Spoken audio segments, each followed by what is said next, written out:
నమస్తే. ఆంధ్రప్రదేశ్ రాష్ట్ర వాతావరణ శాఖకి స్వాగతం.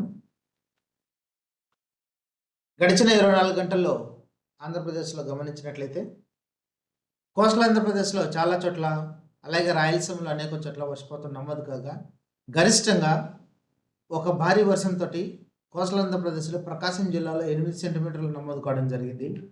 అలాగే రాయలసీమలో 3 సెంటీమీటర్లతోటి అన్నమయ్య జిల్లాలో వర్షపాతం నమోదు కావడం జరిగింది. ఇక గరిష్ట గాలులు గమనించినట్లయితే కోస్టల్ ఆంధ్రప్రదేశ్‌లోని ఈస్ట్ గోదావరి జిల్లాలో గంటకు 39 కిలోమీటర్ల వేగంతోనూ, అదేవిధంగా రాయలసీమలోని కర్నూలు జిల్లాలో గంటకు 44 కిలోమీటర్ల వేగంతో గాలులు నమోదు కావడం జరిగింది. ఇక ఈ కండిషన్ తోటి ఈరోజు గమనించినట్లయితే నైరుతి ఋతుపవనాలు ఈరోజు అనగా మే 26వ తారీఖున ఆంధ్రప్రదేశ్ రాష్ట్రంలోకి ప్రవేశించడం జరిగింది. అలాగే నైరుతి ఋతుపవనాలు మధ్య అరేబియా సముద్రం, ముంబైతో సహా మహారాష్ట్ర, కర్ణాటక కొన్ని ప్రాంతాలు, తమిళనాడులోని మిగిలిన ప్రాంతాలకు, అదేవిధంగా తెలంగాణ మరియు ఆంధ్రప్రదేశ్లోని కొన్ని ప్రాంతాలతో పాటుగా ఈశాన్య రాష్ట్రాల్లోని కొన్ని ప్రాంతాలకు ఈరోజు కొద్దిగా విస్తరించడం జరిగింది. ఇక రాబోయే 3 రోజుల్లో ఆంధ్రప్రదేశ్లోని మిగిలిన ప్రాంతాలతో పాటుగా మరింతగా విస్తరించడానికి పరిస్థితులు అనుకూలంగా ఉన్నాయి.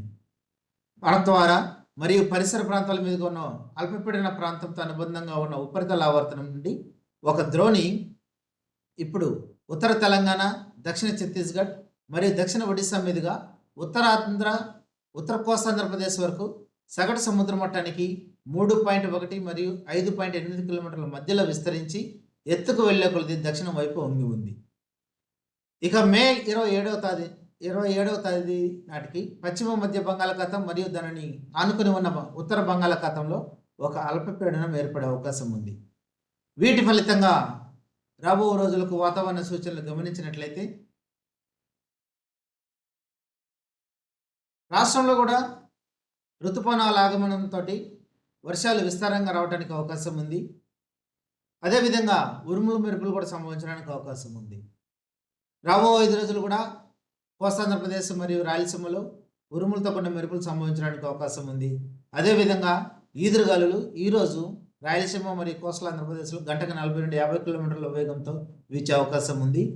రేపు అనగా 27, ఎల్లుండి 28, 29 ఈ 3 తారీఖులలో మనకు గంటకు 50 నుండి 60 కిలోమీటర్ల వేగంతో దక్షిణ కోస్తాంధ్రప్రదేశ్ మరియు రాయలసీమలో గాలులు వీచేదానికి అవకాశం ఉంది. అదేవిధంగా ఉత్తర కోస్తాంధ్రప్రదేశ్లో 40 నుండి 50 కిలోమీటర్ల వేగంతో గాలులు వీచేదానికి అవకాశం ఉంది. ఇక కోస్తాంధ్రప్రదేశ్లో వర్షపాతం చూసినట్లయితే ఈ రోజు నుంచి రాబో 4 రోజులు కూడా 1 లేదా 2 చోట్ల భారీ వర్షాలు రావడానికి అవకాశం ఉంది. మరి ముఖ్యంగా ఈరోజు అల్లూరు సీతారామరాజు, ఈస్ట్ గోదావరి, కాకినాడ, కోనసీమ, అదేవిధంగా అనకాపల్లి జిల్లాలలో 1 లేదా 2 చోట్ల వర్షపాతం రావడానికి అవకాశం ఉంది. ఇక రేపటి రోజున చూసినట్లయితే కోస్తాంధ్రప్రదేశ్లోని అల్లూరు సీతారామరాజు, ఈస్ట్ గోదావరి జిల్లాలో 1 లేదా 2 చోట్ల వర్షపాతం నమోదు కాగా అయ్యే అవకాశం ఉండగా, రాయలసీమలోని కర్నూలు, అనంతపురం జిల్లాలో 1 లేదా 2 చోట్ల భారీ వర్షం నమోదు కావడానికి అవకాశం ఉంది. అదేవిధంగా 28వ తారీఖున కోస్తాంధ్రప్రదేశ్లోని Palnadu, Guntur, Krishna, NTR, west Godavari, east Godavari, doctor BR Ambedkar Konaseema, Eluru, Alluri Sitarama జిల్లాలో 1 లేదా 2 చోట్ల భారీ వర్షాలు రావడానికి అవకాశం ఉంది. అదేవిధంగా రాయలసీమలోని అనంతపురం, కర్నూలు, నంద్యాల జిల్లాలో 1 లేదా 2 చోట్ల భారీ వర్షం రావడానికి అవకాశం ఉంది. ఇక 29వ తారీఖున రాయలసీమకు ఎలాంటి భారీ వర్ష సూచన లేదు. అయినప్పటికీ కోస్తాంధ్రప్రదేశ్లో ప్రకాశం, పల్నాడు, బాపట్ల, గుంటూరు, కృష్ణా, ఎన్టీఆర్ వీటితో పాటుగా ఉత్తర కోస్తాంధ్రప్రదేశ్లోని వెస్ట్ గోదావరి, కోనసీమ, కాకినాడ, అల్లూరు సీతారామరాజుతో పాటుగా పార్వతీపురం మండలంలో 1 లేదా 2 చోట్ల మనకు భారీ వర్షాలు రావడానికి అవకాశం ఉంది.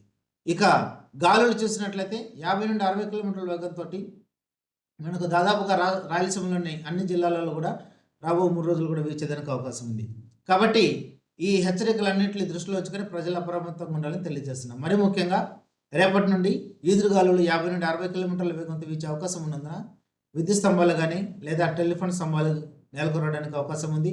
అదేవిధంగా చెట్లు కూడా నేలకొరగడానికి అవకాశం ఉంది. అలాగే ఏవైనా పాడుపడ్డ బిల్డింగులు గానీ, ఇవి కూడా నెలకొరగడానికి అవకాశం ఉంది. ఇంకా మనం గమనించినట్లయితే భారీ వర్షాలు రాబో 4 రోజులు కూడా కోస్తాంధ్రప్రదేశ్‌లో ఉండే అవకాశం ఉన్నందున లోతట్టు ప్రాంత వాసులు తగిన జాగ్రత్తలు తీసుకోవాలని హెచ్చరికలు జారీ చేస్తున్నాం.